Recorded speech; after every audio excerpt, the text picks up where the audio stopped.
திருமாவளவன் மேலே கட்சிக்காரவங்க பல பேர் புகார் கொடுத்துக்கிட்டே இருந்தாங்க.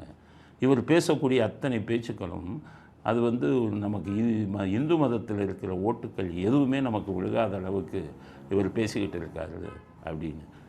ஸ்டாலினும் பல தடவை அவருக்கு சொல்லியிருக்காரு, அது மாதிரி பேசாதீங்க, மற்றவங்க ஓட்டெல்லாம் பாதிக்கும், இந்து கடவுளெல்லாம் பேசாதீங்கன்னு பல தடவை சொல்லியிருக்காரு. அதை இவர் கேட்குற மாதிரி இல்லை திருமாவளவன். அதனால் ஸ்டாலினுக்கு ஒரு பேர் இல்லை, ஒரு மோசமான ஒரு கட்சியாக இருக்காங்க, கிடைக்கிற ஓட்டையும் கெடுத்துருவாங்கன்னு சொல்லி துரைமுருகன்கிட்ட சொல்லி பாட்டாளி மக்கள் கட்சிகிட்ட பேசுங்கன்ட்டார். துரைமுருகன் ராமதாஸ்கிட்ட பேசிட்ட, ராமதாஸும் கிரீன் சிக்னல் பச்சை கொடி காட்டிட்டார். அதனால் ஸ்டாலின் உறுதியான முடிவை என்ன எடுத்திருக்காருன்னா, இவங்களை விடுதலை சிறுத்தைகள் விசிகாவை நம்ம திமுக கூட்டணியிலிருந்து வெளியில் அனுப்பிவிட்டு அதற்கு பதிலாக ராமதாஸின் பாட்டாளி மக்கள் கட்சியை நம்முடன் சேர்த்து கொள்ளலாம் அப்படிங்கிற தீர்க்கமான முடிவுக்கு வந்துட்டார்.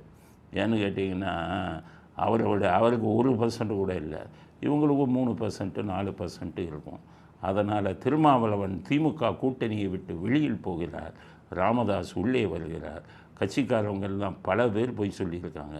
ஜாதி பிரச்சனையிலெல்லாம் இவர் பேசக்கூடியது மற்ற எல்லா ஜாதியுமே நமக்கு ஓட்டு போட மாட்டாங்க இவரை நம்ம கூட வச்சுருந்தா அப்படிங்கிறது அவங்க சொல்லியிருக்காங்க. திருமாவளவனை அனுப்பிட்டு பாட்டாளி மக்கள் கட்சியை சேர்த்துடலாம், திருமாவளவனால் தலைவலி அதிகமாகிவிட்டது அப்படிங்கிறத ஸ்டாலின் புரிஞ்சுக்கிட்டு இந்த தடவை திருமாவை கலட்டி விட்டு ராமதாஸை உள்ளே கொண்டு வருவதற்காக ஸ்டாலின் முடிவு பண்ணியிருக்காரு.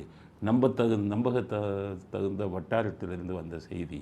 இப்போ அந்த பக்கம் அதிமுக பக்கம் பாஜக இருக்கிறதுனால இனி திருமாவளவன் அந்த கூட்டணிக்கும் போக முடியாது. அதனால் திருமாவளவனுக்கு இனி இருக்கக்கூடிய ஒரே வழி விஜய்கிட்ட போகிறது தான்.